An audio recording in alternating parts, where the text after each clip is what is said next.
बिजली की तरफ और बिजली की कहानी जानने की कोशिश करते हैं। मैं आपको लेके जाता हूं यूनान में। बहुत अरसे पहले की बात है, यूनान में एक फिलोसोफर रहता था जिसका नाम था थेलिस ऑफ मिलेटस, और ये 600 BC की बात है। और उसने एक एक्सपेरिमेंट किया जिससे हमें इलेक्ट्रिसिटी के बारे में सबसे पहले जानकारी मिली। उसने एक एम्बर का पत्थर लिया और उसने अपनी बिल्ली के बालों पर उसको फेरना शुरू कर दिया। लेकिन उसने नोट किया कि जब वो इस पत्थर को अपनी बिल्ली के बालों की फर पर मलता था तो एक अजीब काम होता था। बिल्ली के बाल पत्थर की तरफ अट्रैक्ट होना शुरू हो जाते थे। जैसे हम गुब्बारा लें और उसको बिल्ली के ऊपर जोर जोर से रगड़ें तो हमें अंदाजा होगा कि बिल्ली के बाल गुब्बारे की तरफ अट्रैक्ट होना शुरू हो गए। ये उसके लिए बड़ी हैरानी की बात थी। उसको वजह तो नहीं पता चली, लेकिन जब वो बिल्ली एक जगह से दूसरी जगह मूव करती थी तो ये देखता था कि उसके साथ चीजें चिपकना शुरू हो जाती थी। ये फिनोमिना आज हमें बहुत ज्यादा नजर आता है और आज हमें पता भी है कि इसकी वजह इलेक्ट्रिक चार्ज है। जब हम किसी भी गुब्बारे को अपने बालों के साथ रगड़ते हैं तो रगड़ने से पहले उन दोनों पर न्यूट्रल चार्ज होते हैं। जितने पॉजिटिव चार्ज होता है उतना ही नेगेटिव चार्ज भी होता है। जब उसको रगड़ते हैं तो इलेक्ट्रॉन्स ट्रांसफर होते हैं इस गुब्बारे पर, और इलेक्ट्रॉन्स के ट्रांसफर की वजह से ये गुब्बारा नेगेटिव चार्ज ज्यादा ले लेता है और इसकी निस्बत हमारे बाल पॉजिटिव चार्ज होते हैं। तो ऑपोजिट चार्ज जो है वो एक दूसरे को अट्रैक्ट करते हैं। इसी वजह से हमारे बाल गुब्बारे की तरफ चले जाते हैं। स्टैटिक चार्ज के बारे में जब लोगों को ज्यादा पता चला तो उन्होंने एक मशीन बनाई जिसका नाम था इलेक्ट्रिकल सौर स्टैटिक एनर्जी मशीन। और इस मशीन में एक व्हील को बहुत ज्यादा घुमाया जाता था और static energy, static charge produce किया जाता था और एक औरत को जो इसके पीछे खड़ी है उसको चार्ज किया जाता था। इस मशीन पर बहुत अरसे इंसानों ने काम किया, लेकिन 19वीं सदी में एक scientist when day graph generator बनाने में कामयाब हो गए और ये स्टैटिक एनर्जी का जनरेटर था। और इसका मैकेनिज्म बिल्कुल वैसा ही है। इसमें हमारे पास दो बल्ब हैं, एक बड़ा बल्ब है और एक छोटा बल्ब है, मेटेलिक बल्ब्स हैं। इन दोनों बल्ब पर ऑपोजिट चार्ज इकट्ठा हो जाता है। जिस तरीके से आपको नजर आ रहा है इस बल्ब पर पॉजिटिव चार्ज इकट्ठा हुआ है और दूसरे बल्ब पर एक स्ट्रिंग के जरिए नेगेटिव चार्ज इकट्ठा हुआ है।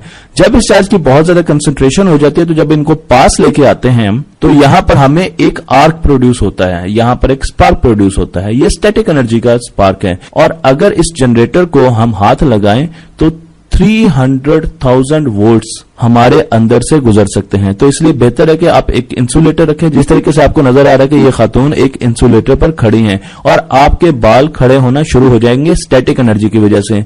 इस चीज को हम फैशन डिजाइन में भी बहुत ज्यादा इस्तेमाल करते हैं। लेकिन इस एक्सपेरिमेंट को करने से पहले आपको अपने मेडिकल टेस्ट सारे करवा लेने चाहिए। इसी तरीके से एक और एक्सपेरिमेंट किया जाता था जिसमें यतीम बच्चों को लिया जाता था और उनको स्ट्रिंग्स के जरिए एक वुडन प्लैंक के साथ बांध दिया जाता था और फिर उनको चार्ज किया जाता था रब करके। ये आप देखें, ये हाथ जो नजर आ रहा है ये इसको रब कर रहा है एक आयरन रॉड के साथ, और उससे ये बच्चा बहुत ज्यादा चार्ज डेवलप कर लेता था और उसके नीचे पर रख दिए जाते थे, फेदर रख दिए जाते थे बर्ड्स के। फेदर उसकी तरफ अट्रैक्ट होना शुरू हो जाते थे और कुछ अरसे के बाद वो फेदर से भरा होता था। तो इसको हम फ्लाइंग बॉय एक्सपेरिमेंट कहते थे। अगर मैं आपसे एक सवाल पूछूं और वो ये है कि आपके पास दो ऑप्शन है। एक ऑप्शन ये है कि एक दरवाजे से जब आप गुजरेंगे लेफ्ट दरवाजे से तो आपको 300,000 वोल्ट्स का शॉक दिया जाएगा और आप में से बहुत कम अमाउंट का करंट गुजारा जाएगा। जबकि अगर आप दूसरे दरवाजे से राइट डोर से गुजरेंगे तो आपको 220 वोल्ट्स का शॉक दिया जाएगा और 1 एम्पीयर करंट गुजारा जाएगा। तो आप किस दरवाजे से गुजरना बेहतर समझेंगे? अगर आपने राइट डोर को सिलेक्ट किया तो आप समझ लें कि आप जिंदा नहीं रहेंगे क्योंकि आपकी मौत वाकया हो चुकी है। क्योंकि उसकी वजह यह है कि हम हमेशा करंट से मरते हैं। जब भी हमारी बॉडी में से एक्सेसिव करंट गुजरता है तो हमारी मौत होती है, जबकि वोल्टेज से हमें बहुत जोरदार झटका लगता है, शॉक लगता है। तो करंट हमारी बॉडी के लिए ज्यादा खतरनाक है और हम ये जानते हैं कि करंट क्या होता है, फ्लो ऑफ इलेक्ट्रॉन्स होता है। तो इलेक्ट्रॉन्स जब फ्री इलेक्ट्रॉन्स किसी भी कंडक्टर में होते हैं तो वो फ्लो करते हैं और जब वो फ्लो करते हैं तो वो उस कंडक्टर के या उस मेटल के आयॉन्स के साथ टकराते भी हैं। यहां पर आपको आयॉन्स भी नजर आ रहे हैं। तो जितना ज्यादा फ्लो होगा उतना ही ज्यादा करंट इस कंडक्टर में से गुजर रहा होगा। जब एक्सेसिव फ्लो होता है तो कोलिजन्स भी बहुत ज्यादा होती हैं और उसकी वजह से क्योंकि इलेक्ट्रॉन आयॉन्स के साथ टकराते हैं बार बार, उससे हीट और लाइट एनर्जी प्रोड्यूस होती है। तो बाजुकात हमें बर्निंग इफेक्ट भी नजर आते हैं। और अगर एक्सेसिव इलेक्ट्रॉन्स हमारे अंदर से गुजर जाएंगे या करंट का फ्लो हमारे अंदर से गुजर जाएगा, हमारा जिस्म जल जाएगा क्योंकि हमारी रेजिस्टेंस बहुत ज्यादा नहीं होती। तो इस चीज की भी एहतियात करने की जरूरत है। एक और डिफरेंस मैं आपको बताता चलूं, वोल्टेज और इलेक्ट्रॉन को हम डिफरेंशिएट कैसे कर सकते हैं। तो मेरे पास एक कंडक्टर है जिसमें आप देख सकते हैं 5 बच्चे खड़े हैं और ये एक इलेक्ट्रॉन है और इन्होंने ये इलेक्ट्रॉन पास ऑन करना है। तो जितनी तेजी से ये चार्ज फ्लो करेगा उतना ज्यादा करंट भी यहां से फ्लो करेगा। तो आप देखें यहां पर चार्ज पास हो रहा है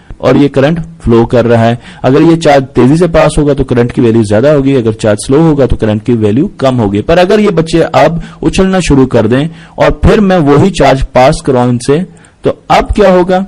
ये बच्चे खुद भी कुछ काम कर रहे हैं, वर्क कर रहे हैं, तो ये जो वर्क कर रहे हैं इसको हम वोल्टेज कहते हैं। Voltage is amount of work done.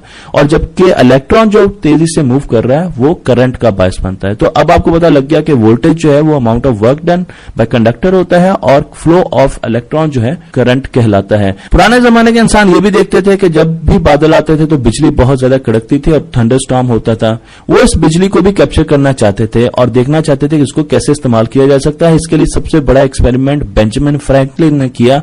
उन्होंने एक पतंग ली और उस पतंग को उड़ाने की कोशिश की। ये एक्सपेरिमेंट एक्चुअली उन्होंने किया नहीं पर प्रपोज किया, और उसके साथ एक स्ट्रिंग था, ये कंडक्टर था। पतंग जब बादलों में जाता था तो गीला हो जाता था, इसलिए ये भी एक कंडक्टर बन जाता था, और इसके साथ एक चाबी लगा दी। तो अब जब भी थंडर स्टॉर्म आएगा, बिजली चमकेगी, तो वो इस पतंग की तरफ आएगी और इसके जरिए वो ट्रेवल करती करती इस चाबी तक आएगी और ये चाबी से हम इलेक्ट्रिसिटी हासिल कर सकते हैं। अच्छी बात है कि बेंजामिन फ्रैंकलिन ने इसका एक्सपेरिमेंट नहीं किया, लेकिन ऐसा ही एक्सपेरिमेंट एक और साइंटिस्ट ने बनाया जिसे थॉमस डेलीबर्ट कहते हैं, और उन्होंने पतंग की बजाय एक बहुत बड़ी मेटेलिक रॉड ऊपर की तरफ रखी जो कि बहुत ज्यादा हाइट पर थी, और जब भी बादल आते थे तो वो ये रॉड बाहर निकाल लेते थे और वो ये देखना चाहते थे कि क्या इलेक्ट्रिक एनर्जी को वो फील कर सकते हैं। उन्होंने एक्सपेरिमेंट किया और बिजली इस मेटल रॉड की तरफ तो नहीं आई, पर उन्होंने फिर भी बादलों की मौजूदगी में देखा कि उनको यहां पर हल्के हल्के स्पार्क्स नजर आते थे,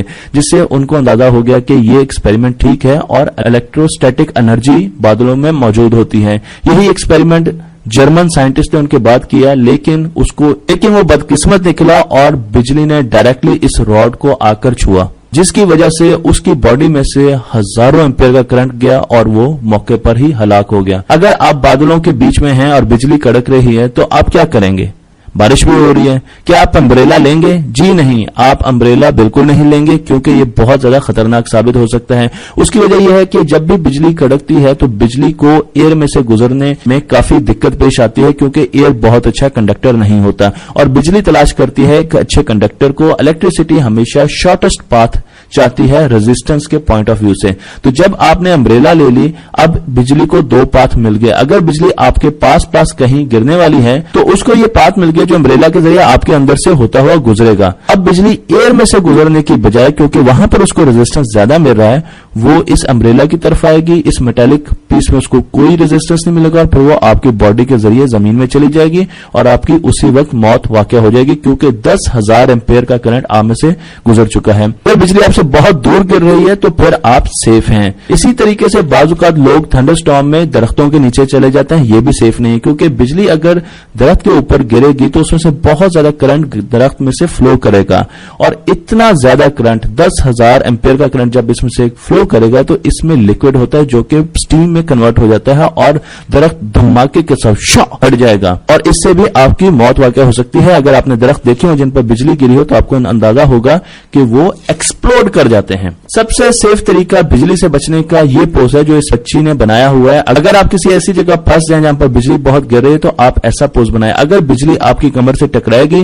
तो वो आपके सर की तरफ से जमीन की तरफ ट्रेवल नहीं कर सकती, क्योंकि आपका और जमीन का कोई कांटेक्ट नहीं है, तो वो जरूर आपकी टांगों में से होती हुई जमीन की तरफ जाएगी। आपको स्वेयर बर्न आएंगे, पर आपका दिल और आपका दिमाग दोनों बिजली के नुकसान से बच जाएगा। इसके बाद दो साइंसदानों ने बहुत जबरदस्त एक्सपेरिमेंट किए जिनको हम जानते हैं, एक का नाम गिलवेने है और दूसरा वोल्टा है, और इनके एक्सपेरिमेंट से हमें एनिमल एनर्जी या केमिकल एनर्जी मिली। एक्सपेरिमेंट में एक फ्रॉग की डायसेक्शन कर रहे थे, और जब इन्होंने फ्रॉग की डायसेक्शन की तो उसकी एक टांग अपने आप हिली, पिच की। इससे ये बहुत ज्यादा परेशान हुआ और इसने फौरन देखा कि आखिर ऐसी क्या बात है। बाद में हमें ये पता चला कि फ्रॉग के दो हिस्सों में एक स्ट्रैप बांधा हुआ था जिससे इलेक्ट्रिकल चार्ज एक जगह से दूसरी जगह फ्लो किया और उसकी वजह से उसके मसल्स ने मूव किया। तो हमें यह भी पता चला कि हमारे अंदर केमिकल्स होते हैं उनमें भी स्टैटिक एनर्जी मौजूद होती है। केमिकल एनर्जी की मैं आपको एक और एग्जांपल भी देता हूं। आप एक लीमू लें और उसमें दो इलेक्ट्रोड्स घुसाएं, एक जिंक का हो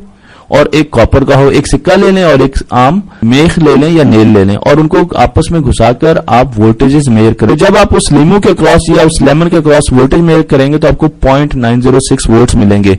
जिंक को अगर मैग्नीशियम के साथ आप रिप्लेस कर दें तो वो ज्यादा रिएक्टिव मेटल है, तो आपको यहां पर 1.7 वोल्ट्स भी मिल सकते हैं। तो इसका मतलब यह है कि इसमें एनर्जी स्टोर है, इसमें इलेक्ट्रिक एनर्जी स्टोर है। और ये सिर्फ लेमन की बात नहीं है, बल्कि बहुत सारे ऐसे फ्रूट्स पर और वेजिटेबल्स पर जिनमें केमिकल्स मौजूद होते हैं, वहां पर हमने ये एक्सपेरिमेंट किया और हमें हर जगह पर वोल्टेजेस मिले।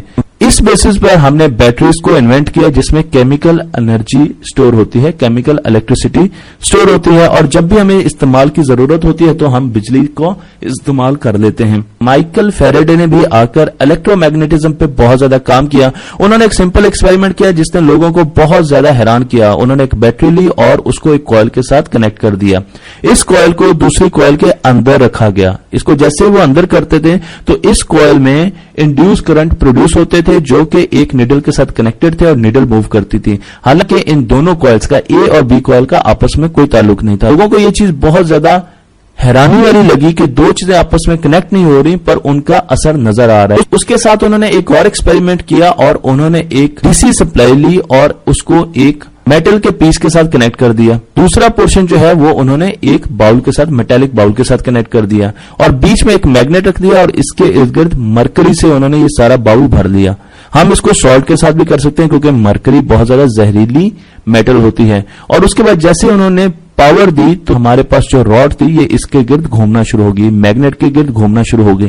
जी हाँ, ये दुनिया की पहली मोटर है जिसे इलेक्ट्रिकल मोटर कहा जाता है। आपको मैंने ये मैकेनिज्म सिंपल कर यहां पर भी दिखाया है। 1835 में जेम्स लिंडसे ने पहला बल्ब बनाया। हम ये समझते हैं कि एडिसन ने पहला बल्ब बनाया पर उससे 20-25 साल पहले ये बल्ब इजाद हो चुका था और उन्होंने एक ग्लास ट्यूब ली जिसमें वैक्यूम किया और उसमें ग्रेफाइट और कार्बन के रॉड्स रखे और उसमें से जब उन्होंने इलेक्ट्रिसिटी यानी करंट को गुजारा तो वहां पर हमें हीट और लाइट मिली। लेकिन बात यहीं पर खत्म नहीं होती, हम चलते हैं सूरज की तरफ। सूरज में हर वक्त न्यूक्लियर फ्यूजन हो रहा होता है और उससे सोलर फ्लेयर्स पैदा हो रहे होते हैं। इन सोलर फ्लेयर से हमारी तरफ बहुत बड़े चार्जेस के लंप्स आ रहे होते हैं, इलेक्ट्रिक फील्ड्स आ रही होती हैं, मैग्नेटिक फील्ड्स आ रही होती हैं, उनको हम कोरोनल मैस इजेक्शन कहते हैं, CME कहते हैं। और जब ये आकर हमारी दुनिया से टकराते हैं तो दुनिया में बेइंतहा चार्ज डिपॉजिट हो जाता है।